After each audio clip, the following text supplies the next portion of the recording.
शेतकरी मित्र हो नमस्कार. वार आहे गुरुवार, तारीख आहे 28 ऑगस्ट. तर 28 ऑगस्टला महाराष्ट्राच्या कोणकोणत्या भागात पाऊस असणार आहे?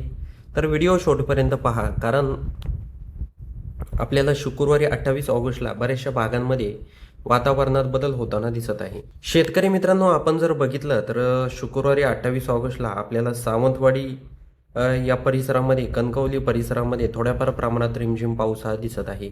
कणकवली, मालवण, देवगड, राजपूर, लांजा, रत्नागिरी, संगमेश्वर, जयगड, चिपळूण, दाभोल, दापोली, खेड, मंडणगड, महाड, हरिहरेश्वर, माणगाव, लवसा, मुरुड, जंजिरा, त्याचबरोबर नागठाणे, लवसा, लोणावळा, पेण, अलिबाग, कर्जत, नवी मुंबई, कोळगाव, बदलापूर, त्याचबरोबर घोटी, खंडाळा, वडा हा परिसर जर बघितला तर या भागात आपल्याला थोड्याफार प्रमाणात पाऊस हा दिसत आहे. जास्त नाही आहे, पण पाऊस आहे या परिसरात देखील.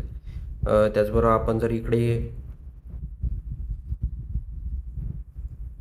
अकोले, संगमनेर, सिन्नर, निफाड, नाशिक, दिंडोरी हा परिसर बघितला, चांदवड, मनमाड, मालेगाव, सटाणा, नामपूर, पिंपळनेर, साक्री, त्याचबरोबर धुळे, चाळीसगाव, नांदगाव, कन्नड, वैजापूर, खिर्डी, गंगापूर, श्रीरामपूर, घोडेगाव, राहुरी, ढवळपुरी, अहिल्यानगर, कडा, त्याचबरोबर पाथर्डी, अमरापूर, पैठण, गंगापूर, छत्रपती संभाजीनगर, फुलंब्री, कन्नड, त्याचबरोबर चाळीसगाव, पाचोरा, शेवगाव, जामनेर, त्याचबरोबर बुलढाणा, भोकरदन, जाफराबाद, चिखली, बोदवड, मालकापूर, त्याचबरोबर खामगाव, जळगाव, जामन, त्याचबरोबर अकोला, पाटी, अकोट, अंजनगाव, अचलपूर, त्याचबरोबर अकोला, परतूर, मालेगाव, वाशिम, हिंगोली हा संपूर्ण परिसर जर बघितला तर या भागात आपल्याला काही प्रमाणात पाऊस हा दिसत आहे. त्याचबरोबर अमरावती, अरवी, त्याचबरोबर आपण जर नागपूर, वर्धा हा हिंगणघाट हा परिसर बघितला तर या भागात आपल्याला म्हणजे थोड्याफार प्रमाणात पाऊस दिसतोय.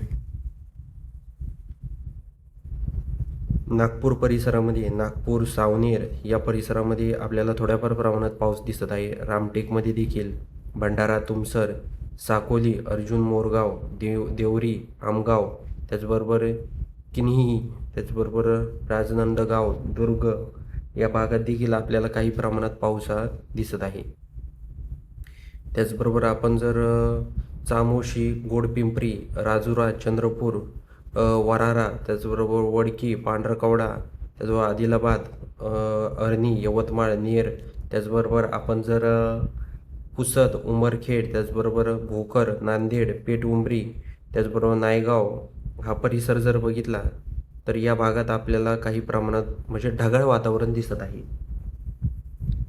त्याचबरोबर अहमदपूर, परभणी, त्याचबरोबर पूर्णा, जिंतूर, शेलू, परतूर, त्याचबरोबर अंबाजोगाई, परळी, केज, कळंब, बीड, गेवराई, त्याचबरोबर शिरूर, कासार, पाटोदा, जामखेड, पाथर्डी, कडा, अहिल्यानगर परिसर, श्रीगोंदा, दौंड, केडगाव, जेजुरी, सासवड, फलटण, त्याचबरोबर आपण जर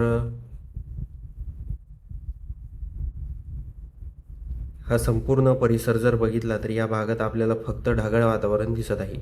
एकूणच आपण जर शुक्रवारी 28 ऑगस्टला जर बघितलं दिवसभर रात्रीचं वातावरण, तर जास्त काही पाऊस आपल्याला महाराष्ट्रामध्ये दिसत नाही आहे. काही भागात आहे ढगाळ वातावरण आहे, काही भागात रिमझिम पाऊस आहे, काही भागात मध्यम स्वरूपाचा पाऊस आहे. तर जास्त काही पाऊस नाही महाराष्ट्रात, हा अंदाज देखील आपल्याला लक्षात घ्यायचा आहे. चॅनलवर नवीन असाल तर चॅनलला सबस्क्राईब करा आणि तुमचं काही मत असेल तर ते कमेंट बॉक्समध्ये नक्की नोंदवा.